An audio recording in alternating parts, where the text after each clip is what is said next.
செவிடன் காதிலே கூட அது சங்கு ஒலித்தாலும் கூட ஓரளவாவது கேட்கும். ஆனால் இந்த செவிட்டு குருட்டு அரசாங்கத்துக்கு செவிலியர்கள் குரல் கேட்கவில்லை.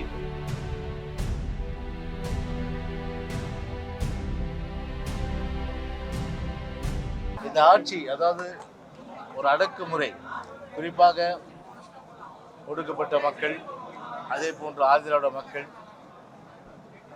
தொழிலாளர்கள், நெசவாளர்கள், மீனவர்கள், அரசு ஊழியர்கள், ஆசிரியர்கள் போன்றவர்கள் எல்லாம் இன்றைக்கு ஒரு அல்லல் பட்டு தினந்தோறும் தமிழ்நாடே ஒரு போர்க்களமாக, ஒரு போராட்ட களமாக மாறிக்கொண்டிருப்பது என்பது நிச்சயமாக தெரியும் உங்களுக்கு. சமீபத்தில் கூட செவிலியர்கள் ஏறக்குறைய ஒரு 10 நாட்களாக அவர்கள் போராடி, ஒரு செவிடன் காதிலே கூட அது சங்கு ஒலித்தாலும் கூட ஓரளவாவது கேட்கும். ஆனால் இந்த செவிட்டு குருட்டு அரசாங்கத்துக்கு செவிலியர்கள் குரல் கேட்கவில்லை. அதே போன்று ஆசிரியர்கள் அவர்கள் வீதிக்கு வந்து போராடுகிறார்கள், அரசு ஊழியர்கள் போராடுகின்றார்கள், மீனவர்கள் தினந்தனம் செத்து பிழைக்கின்றார்கள். இப்படிப்பட்ட நிலைமை விவசாயிகளிலிருந்து தொழிலாளர்ந்து அத்தனை பேருமே கஷ்டப்படுகிற நிலைமையிலே இன்றைக்கு அதை பற்றியெல்லாம் கிஞ்சித்தும் கூட கவலைப்படாமல் இன்றைக்கு ஒரு ஃபோட்டோ ஷூட் மட்டும் இன்றைக்கு ஸ்டாலின் நடத்தி மாவட்டங்களுக்கு இன்று சென்று கொண்டிருக்கின்றார்கள். கள்ளக்குறிச்சியை பொறுத்தவரை முதலமைச்சர் அங்கே சென்றிருக்கின்றார்.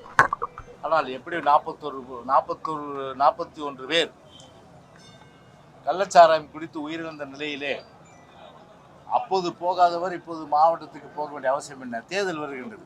அதே போல்தான் ஒவ்வொரு மாவட்டத்திலும் தேர்தல் வருகின்றது காரணத்திற்காக மக்களை சந்திக்கின்றோம் என்ற வகையில் இன்றைக்கு சந்தித்துக் கொண்டிருக்கிறார்கள். கள்ளக்குறிச்சியை பொறுத்தவரை காயத்தை ஏற்படுத்திவிட்டு மருந்தும் போடுவதற்கு தான் என்று இன்றைக்கு மக்கள் இன்றைக்கு சொல்லுகின்றார்கள்.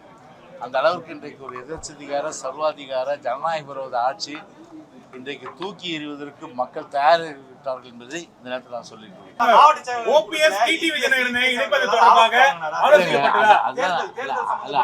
அதான் சொன்னேன், இண்டோர் மீட்டிங். அது இண்டோர் மீட்டிங் டிஸ்கஸ் பண்ணாதான் வெளியில சொல்ல முடியாது.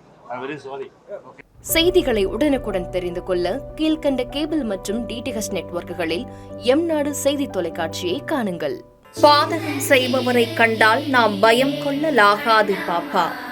மோதி மிதித்துவிடு பாப்பா, அவர் முகத்தில் உமிழ்ந்துவிடு பாப்பா. அண்மை செய்திகளை உடனுக்குடன் தெரிந்து கொள்ள இணைந்திருங்கள் எம்நாடு தொலைக்காட்சியுடன்.